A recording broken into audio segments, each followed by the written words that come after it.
Something unusual happened on a morning television show that left viewers shocked and confused. What started as a normal celebrity interview turned into one of the most uncomfortable moments in daytime television history. The incident involved a well-known British actor and a popular morning show host, and it showed what can happen when an interview goes completely wrong. The morning began like any other day at the television studio.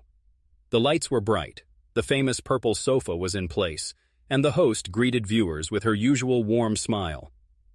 A respected British actor had been invited to talk about his new film project. It should have been a simple promotional interview, the kind that happens every day on morning television. But something went wrong almost from the very beginning. People who know this actor describe him as someone who is always polite and thoughtful. He chooses his words carefully and treats interviewers with respect. But on this particular morning, something felt different. Even before the interview properly started, there was tension in the air that people in the studio could sense. The host opened the interview with her typical enthusiasm. She welcomed the actor warmly and seemed excited to have him on the show. But then, almost immediately, she brought up something that had been in the tabloid newspapers that week. This was the first sign that things might not go as planned. The actor's face changed slightly when she mentioned the tabloid stories. Anyone watching closely could see that he was becoming uncomfortable. He had clearly come to the studio expecting to discuss his film work and his upcoming projects. Instead, the host was immediately diving into his personal life and the gossip that had been circulating in the media. The host continued in a gossipy tone, saying that everyone had been talking about the actor's personal life lately. She suggested that viewers deserved to know the truth about what was happening. The actor sat up straighter and tried to maintain his professional composure.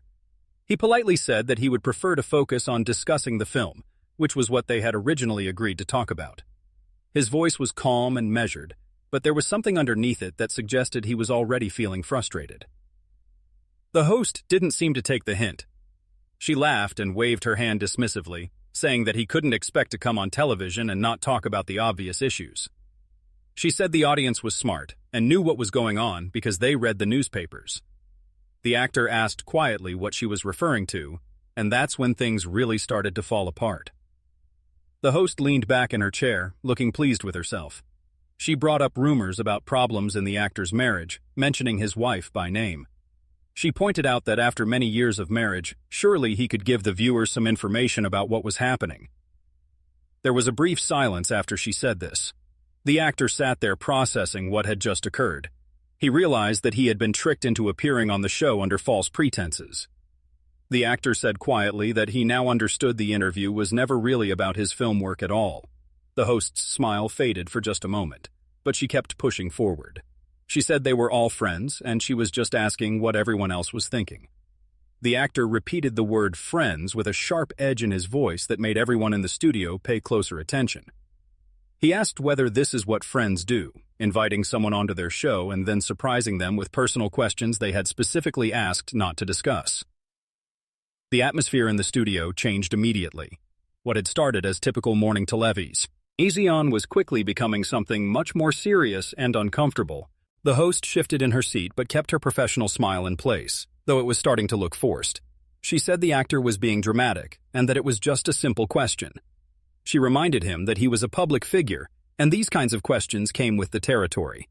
The actor responded quietly, but with precision.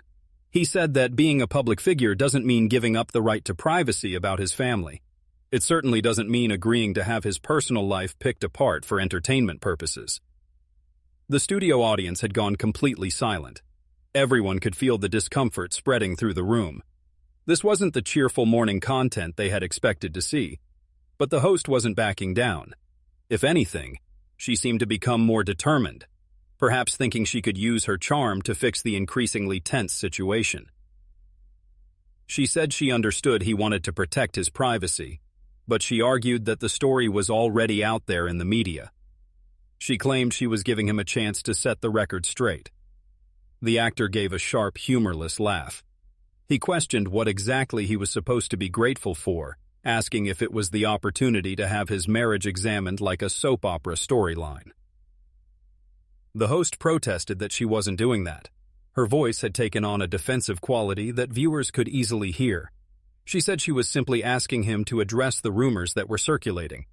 The actor said firmly that what she was actually doing was exploiting gossip to get better ratings.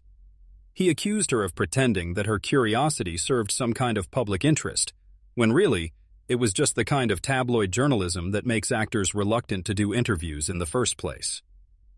The words hung in the air like a direct challenge. The host's face went through several different expressions in quick success.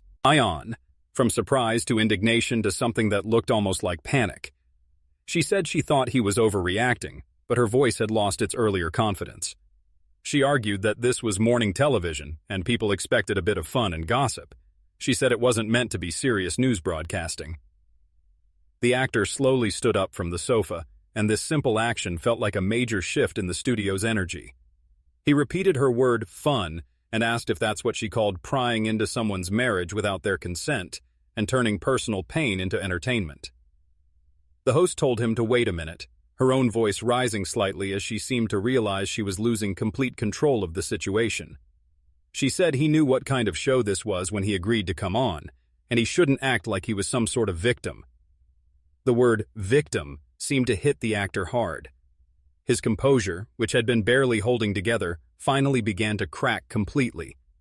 He said that she had invited him to the show under the pretense of discussing his work, then blindsided him with questions about his personal life, and when he objected, she told him he was overreacting and that he had somehow asked for this treatment. The host was clearly flustered now. Her professional mask was slipping more with each passing second.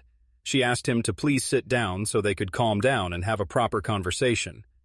The actor's voice was rising now as the control he had maintained throughout his career finally gave way. He questioned what she meant by a proper conversation, pointing out that she had spent the entire interview trying to extract personal information that he had explicitly said he didn't want to discuss, and now she wanted him to calm down.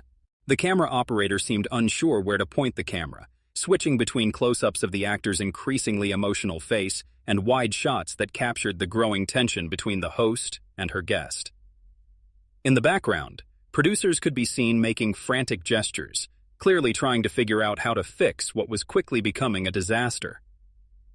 The host said she was just doing her job, but her voice sounded small and defensive now. The actor turned to face her directly, his eyes showing an anger that seemed to surprise even himself. He questioned whether this was really her job, saying that interviewing people shouldn't mean interrogating them. Entertainment shouldn't mean exploitation, and any job should involve some basic level of human decency and respect. The studio had gone completely silent except for the sound of the actor's voice, which seemed to fill every corner of the space. He continued, saying that the worst part was that she sat there with a fake smile, pretending to care about him as a person, when all she really cared about was whether he would give her something interesting enough to trend on social media. The host's mouth opened and closed several times, but no words came out. For perhaps the first time in her broadcasting career, she appeared to be genuinely speechless. The actor wasn't finished. The dam had burst, and years of frustration with invasive media coverage seemed to pour out all at once. He asked if she had any idea what it was like to have every aspect of private life treated as public property. Did she understand what it does to a family when their most intimate moments become material for morning television shows? The host finally managed to speak, her voice shaking slightly as she attempted to regain some control. She reminded him that this was live television and millions of people were watching. The actor's response was swift and cutting. He said he knew exactly where he was. He was sitting across from someone who thinks that having a television show gives her the right to pry into people's lives without consequence. He was in a studio where basic human decency apparently doesn't apply as long as the cameras are rolling. The accusation hung in the air. The host's face had gone pale, and for a moment she looked genuinely shaken. She whispered that what he was saying wasn't fair. The actor's laugh was bitter. He asked if she wanted to talk about what's fair. Was it fair that he came in good faith to discuss his work only to be subjected to an interrogation about his marriage? Was it fair that she had spent the entire interview trying to extract personal information that could hurt the people he loved most in the world? The host straightened in her chair, and for a brief moment it looked like she might defend herself more strongly. She said she was a journalist, and she asked the questions that people wanted answered. The actor said firmly that she wasn't a journalist. Real journalists have ethics. Real journalists respect their subjects. Real journalists don't ambush people and then hide behind their profession when called out for it. The words hit the host like a physical blow. Her carefully constructed presenter persona crumbled completely, replaced by something raw and defensive. She asked how he dared say such things. She had been doing this job for decades. She had interviewed everyone from prime ministers to movie stars. She didn't need an actor telling her how to do her job. The actor's expression shifted, and suddenly the anger was replaced by something that looked almost like pity. He asked if, in all those decades, she had ever stopped to consider the cost. Had she ever thought about the damage she might be doing to real people's lives for the sake of entertainment? The quest. She seemed to hit its mark. The host's face went through a series of expressions, from anger to confusion to something that might have been shame. She began to say something, but the actor held up his hand to stop her. He continued, his voice now quiet but filled with disappointment. He said that the truly tragic part was that she could have had a perfectly good interview that day. They could have talked about the craft of acting, about the new film, about the industry. Her viewers could have learned something meaningful. Instead, she chose to turn it into a circus. The host tried one more time to defend herself. She said the audience wanted to know about his personal life, and that was just the reality of celebrity culture. The actor shook his head slowly. He said that she was the one who wanted to know about his personal life. She had convinced herself that her curiosity represented some sort of public interest, but really it was just voyeurism dressed up as journalism. The silence that followed was overwhelming. Even the studio crew had stopped moving, everyone frozen in place by the intensity of what they were witnessing. The actor looked around the studio, taking in the cameras, the crew, and the audience that had come expecting light entertainment and instead found themselves watching something deeply uncomfortable. He said that the saddest part of all this was that somewhere out there, young actors were watching and learning that this is what they have to expect. Their personal lives will be treated as commodities. Respect is optional as long as the ratings are good. He turned back to the host, who was now visibly struggling to maintain her composure. He asked if that was the legacy she wanted, if that was what she wanted to be remembered for. The host's voice, when she finally spoke, was barely above a whisper. She said she was just trying to do her job. The actor gathered his jacket from him at the back of the sofa, his movements deliberate and controlled. He said that maybe it was time for her to ask herself whether this job was worth compromising her humanity. He walked toward the studio exit, and for a moment it seemed like the interview might end there. But then he turned back, and his final words carried the weight of years of frustration and disappointment. He said she had a chance that day to show her viewers that celebrities are human beings, deserving of basic respect and dignity. Instead, she chose to prove that morning television cares more about gossip than human decency. He hoped it was worth it. The studio doors closed behind the actor with a soft sound that somehow seemed to echo through the entire space. The host sat alone on her purple sofa, surrounded by cameras and crew and a studio audience that had witnessed something unprecedented.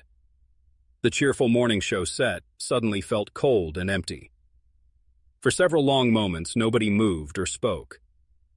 The woman who had built her career on quick wit and easy charm found herself completely at a loss for words. She stared at the spot where the actor had been sitting just moments before. When she finally turned back to the camera, her smile was nowhere to be found. The professional mask had slipped completely, and what remained was something raw and uncomfortable, and utterly unlike the polished presenter that millions of viewers knew. She said finally, her voice cracking slightly, that they should probably take a quick break. But everyone watching knew that this wasn't the kind of break that could fix what had just happened. Some things, once broken, can't be put back together with a simple commercial interruption and a fresh cup of tea. This confrontation became one of the most talked about moments in morning television history. It raised serious questions about media ethics, celebrity culture, and human dignity. It showed what happens when the line between public interest and personal privacy gets crossed, and when entertainment becomes more important than treating people with basic respect.